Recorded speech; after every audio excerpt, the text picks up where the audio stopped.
third job in 2 months. $500,000 in jewels.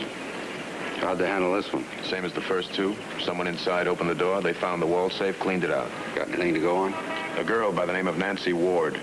What have you got on her? The jobs are identical. Pulled off at private parties. So? She's the only guest that attended all three. Where do you want me to start? With Nancy Ward. And watch yourself. You sound worried. I am. They tell me she's one of the most beautiful girls in New York.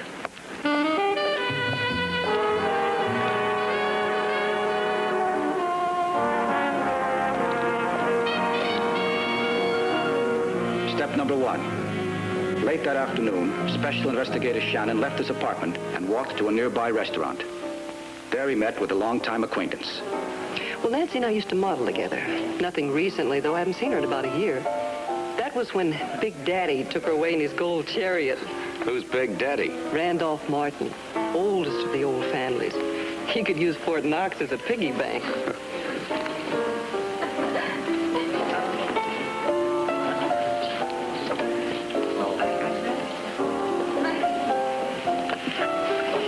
How about Nancy?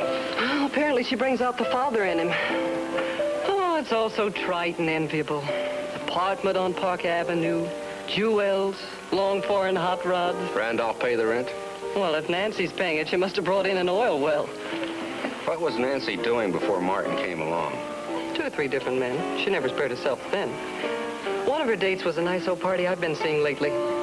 Who's that? Same type as Randolph. Mr. Pittman L. Zerby. Wall Street, 54, fat and fervent. He's a pincher, but not with his pocketbook. What does he think of Nancy? I don't know. Say, why the great passion for this gal? Have I suddenly gotten that shop one? Bread and butter deal, honey. What kind? A couple of Randolph Martin's relatives heard he's talking marriage to Nancy. They hired me to check on her. Now, will you set me up with your Mr. Zerby? All right, but I'm tying a string to it. Like what? Well, buy me dinner and take me dancing. It's a deal. I'll wear your shoes out. The soles, I hope. Mr. Zerby's already taken care of the tops.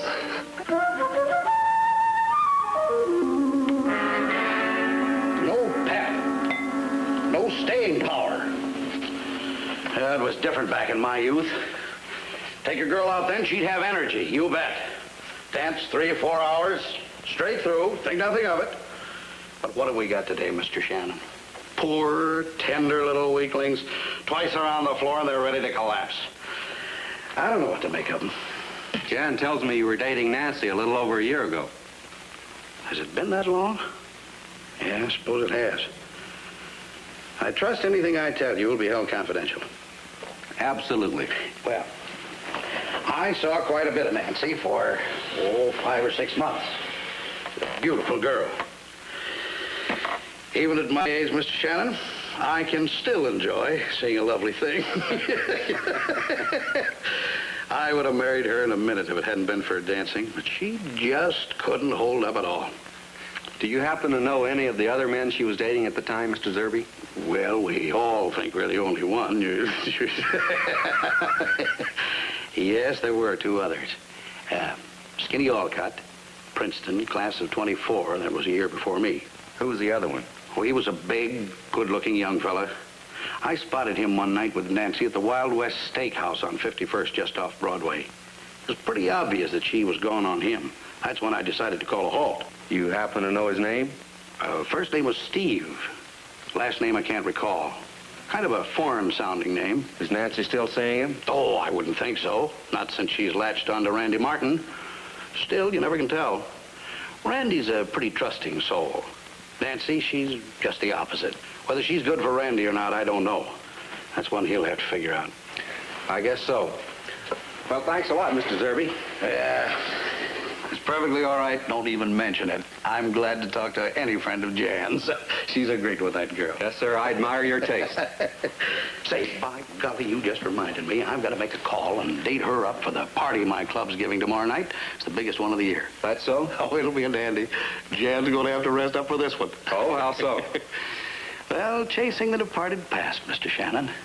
See, after dinner, we're going to have our yearly Charleston contest, you know, the...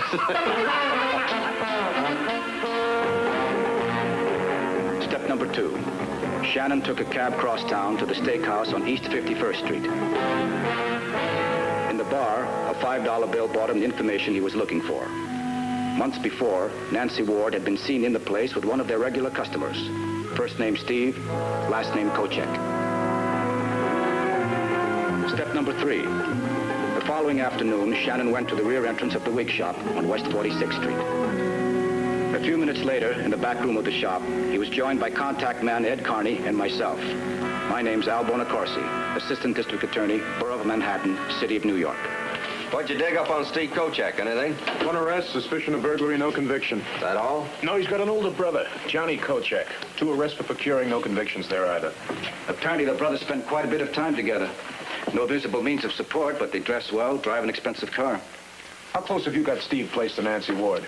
The 2 of them were seen at least a half a dozen times in public. They didn't act like they hated each other. When was this? About 4 or 5 months ago. They haven't been seen together since, not in public anyway. That means Nancy was seeing the guy after she started playing house with Randolph Martin. That's right. Sounds like we got a piece of it. Tie in the Kochek brothers, we might be on our way. How about that gal you got planted on the switchboard at Nancy Ward's place? She come up with anything yet? All of Nancy's calls have been monitored, incoming, outgoing. Nothing interesting so far. You got somebody tailing her? Sure, but there's nothing to report. Martin and his society friends are the only people she's been seen with for months. Maybe the Kochek brothers will lead us home. There's another angle I want to brief you on. Ever hear of a man named Ted Burroughs? No, what about him? He moved stolen jewelry. We picked up a rumble that he's looking for buyers. You think he's got a pipeline to this job? Maybe. Maybe not. One thing's certain. Breaking up the stuff and selling the pieces isn't the answer.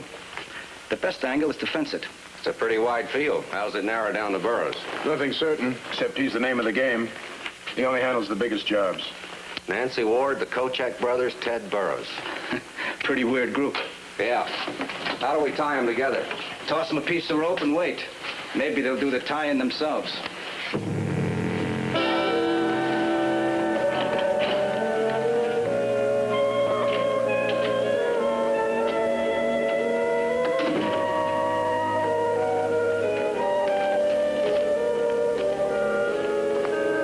Randy? Anyone home? Randy? Hello, sweetheart. Hi. I was beginning to think I'd have to leave without seeing you. Were you held up? Traffic on Park was awful. What time's your plane? 3 o'clock. And I'll have to make a run for it. I wish you were coming. It's only for a few days. Nancy, darling, I counted in minutes. Now, I'll miss you. Now, you're going to miss your plane if you don't hurry. I'll call you from Washington and then back into the hotel. All right. Now, I'll be waiting. Bye, then. Bye-bye. Have a nice trip.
Daddy Warbucks.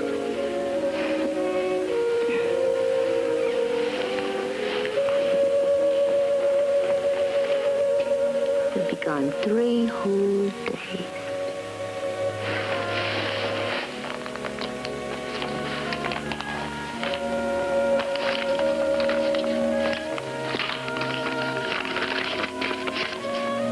It's going away present.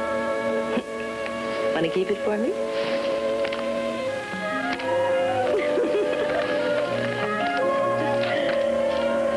I'm getting to like the habit.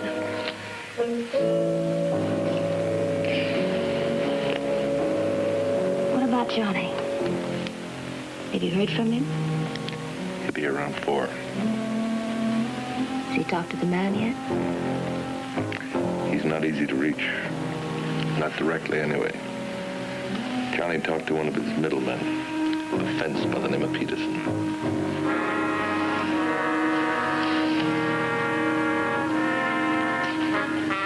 Hope we can settle on a deal. Getting nervous about this thing.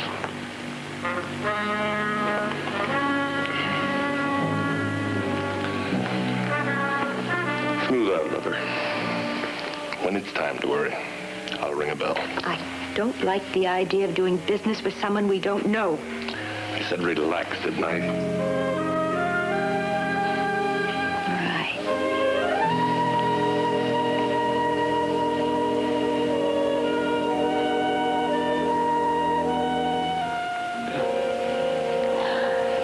So I'm trapped.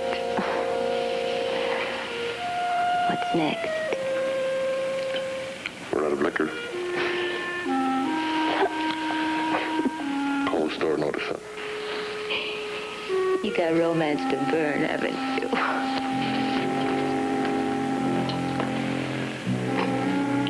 Get a nice light bourbon, Nancy. Like Daddy's private stock.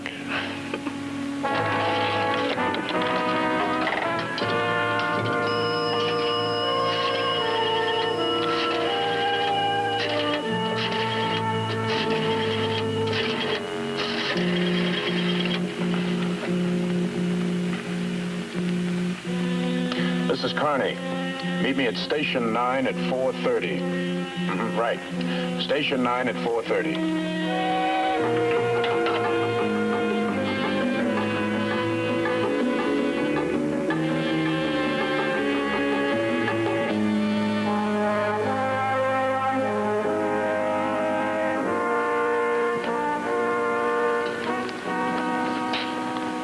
What's the word? Don't make plans for dinner. Bonacorsi got a call about an hour ago. From who? The gal he had planted on the switchboard at Nancy Ward's place. She got a hit. Solid? All the way. Nancy lives in apartment 1207. The gal heard her calling from apartment 803. Who lives there? It's registered to a John Stanley. Don't know any. The name doesn't match, but the description does, right down the line. Who gets the prize? Steve Kochek.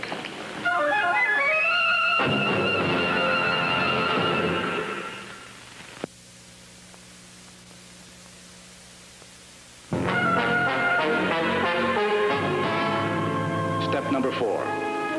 2 hours after we learned about the tie-up between Nancy Ward and Steve Kochek, a pair of men from the district attorney's office, acting on my orders, went to the home of a man named Harry Peterson, a known receiver of stolen goods, and placed him under arrest. Step number 5. 20 minutes after Peterson was booked on a charge of conspiracy, I met with Shannon in an alley off West 23rd Street. How'd Peterson fit? About 6 o'clock, our switchboard girl heard Steve Kochek place a call to him. Kochek asked if he had an answer yet from Mr. Burroughs. Peterson said, I won't know anything until 9. Call me then. Peterson's the messenger boy, huh? Yeah, and it's a good break. This is Friday night. That gives us 2 full days. I had plans, but I guess they'll keep. How's the program read? When Kochek calls Peterson, he'll be there to answer the phone. How'd I double Peterson? I wouldn't know him if we slept in the same phone booth. Forget Peterson. He'll be talking for Ted Burroughs. The next 2 of them I haven't met. Don't cry. You're almost starting even. How's that? As far as we know, the thieves haven't met Burroughs either.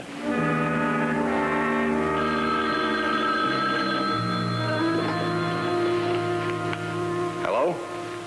I want to talk to Harry Peterson. He's not here right now. Who's calling? Oh, how do you do, Mr. Kochek? This is Ted Burrows speaking. I've been waiting for your call. I didn't expect to be talking to you, Mr. Burrows. Directly, I mean. It's not the way I usually do business, but I think this matter's important enough to handle personally. Well, we're glad you feel that way. Did Peterson tell you about our proposition? Yes, but there are a few things we have to iron out. We'd better meet and talk it over. All right, you name it. Where's your place? 80 Park West, apartment 803. I'll be there at 10 o'clock. Okay. Oh, what about Peterson? He's out of it. Okay. His job's setting the table. We eat the dinner.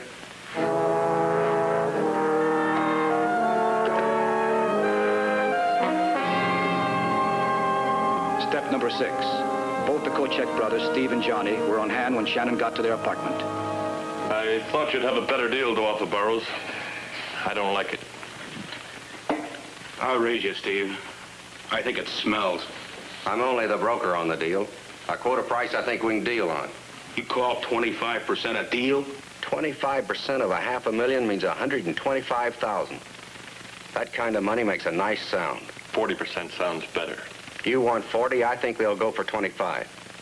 You want me to take back a compromise figure? How about 35%? Maybe. Why not make it a straight third? What do you think? Okay, we'll go for a third. All right. We'll meet here tomorrow night, same time. Good enough. By the way, I take it there's no one else involved in your end. Just the two of you. Well, there's one other party, but don't worry about it.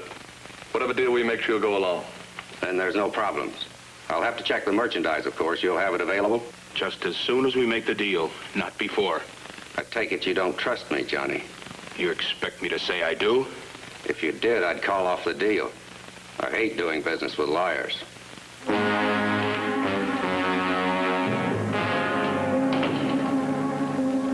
Step number 7. Shannon called his contact man, Ed Carney, and briefed him on his meeting with the Kochek brothers.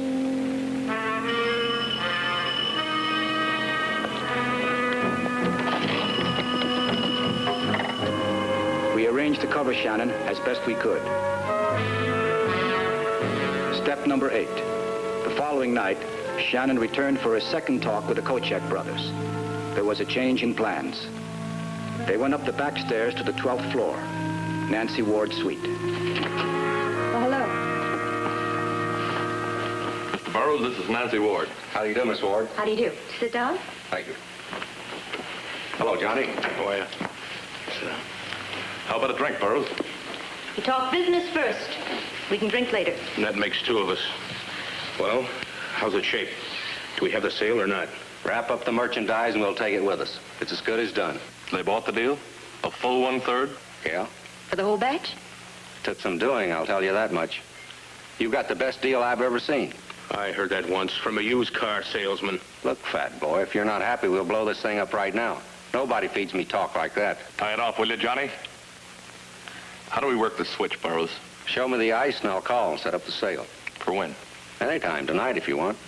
I've got the money man standing by his phone. Good enough. Nancy, bring it in. Yes. All right. Any special place you want to set the meet? How about here? As good a place as any. How long's it going to take your man? Half an hour at the outside. As soon as I check the merchandise, I'll give him a call.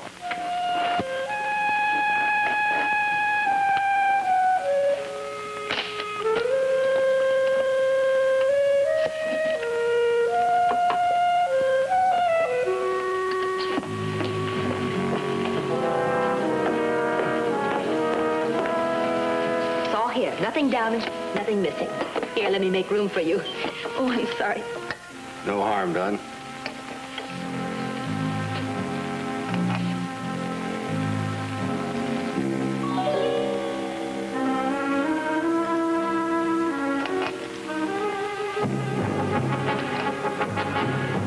All right, bright boy.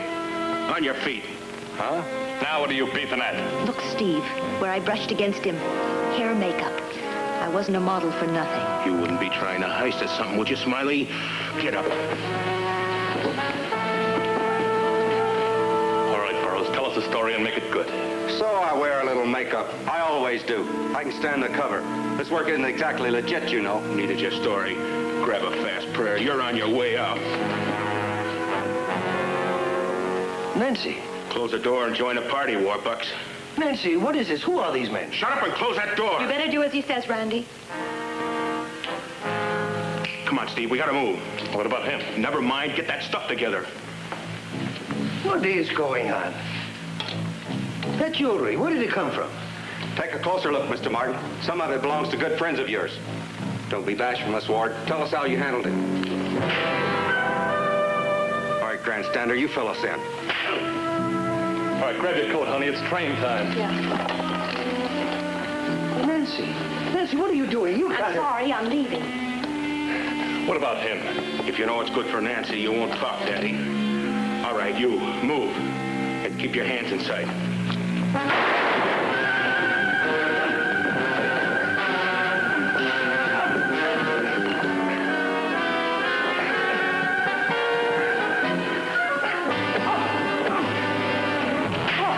right, break it up. Come on, all of you. All right, lock her. Same for him.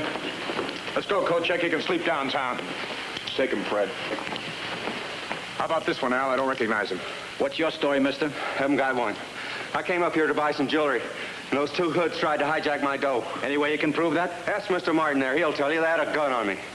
Mr. Martin? Mr. Martin? I don't know the man. I don't know anything.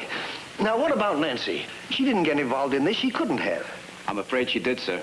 She went all the way. Then if she did, they forced her and she didn't know what she was doing. Well, I'll get a lawyer. I'll get my lawyer. You better get a lot of them. In my book, she belongs in jail. Oh, that's ridiculous. Why, Nancy's a wonderful girl. Well, she's all I've got. Then you're a poor man, Mr. Martin. Ed, will you take Mr. Martin downtown with you? I'd like to have a statement from him. How about this one? Why do I have to go downtown? I already told you I didn't know those guys with hoods. I just came up here to see some jewelry. You didn't make the trip for nothing. What? We got a nice piece in silver. Try it on for size.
Third job in 2 months. $500,000 in jewels. How'd they handle this one? Same as the first two. Someone inside opened the door. They found the wall safe, cleaned it out. Got anything to go on? A girl by the name of Nancy Ward. What have you got on her? The jobs are identical. Pulled off at private parties. So? She's the only guest that attended all three. Where do you want me to start? With Nancy Ward.